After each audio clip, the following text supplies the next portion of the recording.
Good morning. कैसे हो आप सब? चलिए, मैं आपको आज एक बहुत ही अच्छा सा प्यारा सा स्टोरी सुनाती हूँ, एक सारस और लोमड़ी के बारे में। सारस और लोमड़ी बहुत ही घनिष्ठ मित्र थे और वे जहाँ भी जाते थे साथ में घूमना फिरना, बातें करना, एक दूसरे के साथ अपनी अपनी बातें शेयर करना, एक बहुत ही अच्छी दोस्त की तरह रहते थे। तो एक दिन क्या हुआ, लोमड़ी ने सारस को अपने घर में दावत में बुलाया। उसने कहा कि सारस बहन, चलो हमारे घर दावत पे, आज मैं तुम्हें अपने घर में कुछ पकवान खिलाऊंगा। तो सारस ने कहा कि ठीक है, मैं तैयार होकर आती हूँ। अब वो तैयार होकर फिर उसकी घर आती है। इधर लोमड़ी बहुत मेहनत से जी जान लगा के खूब अच्छे से एकदम स्वादिष्ट पकवान बना रहा था और उसने वह पकवान बनाया। फिर बाद में दोनों के लिए अलग अलग प्लेट में पकवान निकाले गए।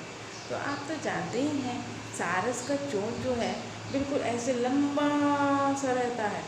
तो उसको लोमड़ी ने एक थाली में, एक प्लेट में पकवान परोस कर दे दिया।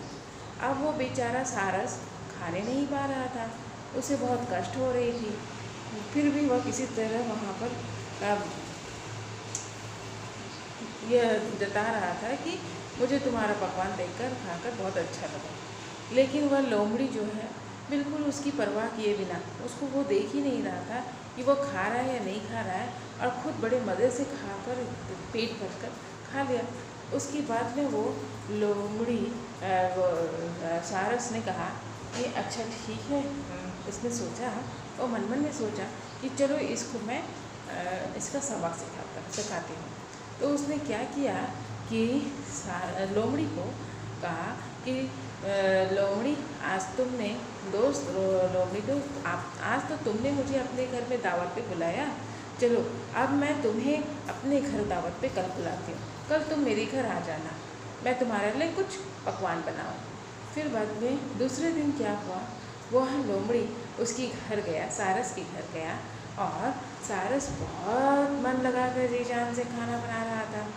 उसने खाना बनाकर जब उसके सामने परोसने के लिए दो सुराही की तरह लंबे लंबे बर्तन लाए, वह अपने हिसाब से लाया क्योंकि उसका तो चोंच लंबा है और वह उसी तरह का बर्तन यूज़ करता था अपने लिए।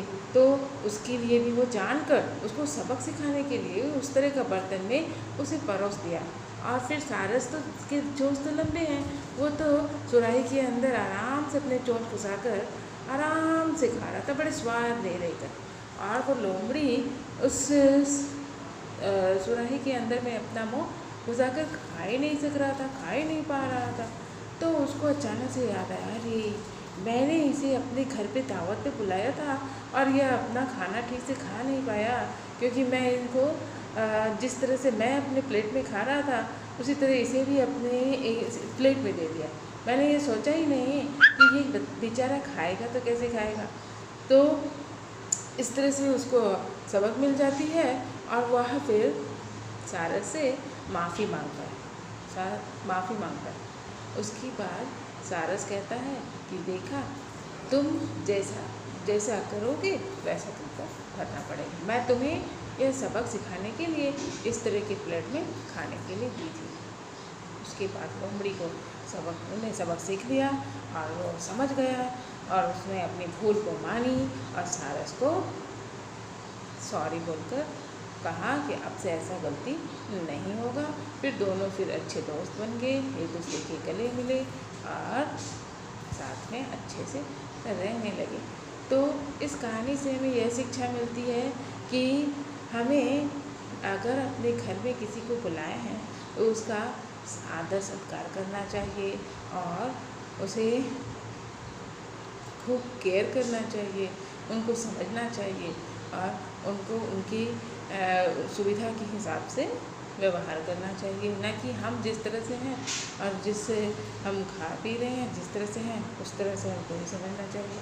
तो एक दूसरे का देख रेख, जब हम अपने घर में अतिथि बुलाए हैं तो हमें उनको उस तरह से रेस्पेक्ट करना चाहिए और उस तरह से अच्छी तरह से बिहेव करते हुए उनको अपने घर से विदा करना चाहिए। तो उसकी बात से लोग बड़ी समझ गया और फिर माफ़ी मांगी और साथ में अच्छे से रहने लगे। Thank you.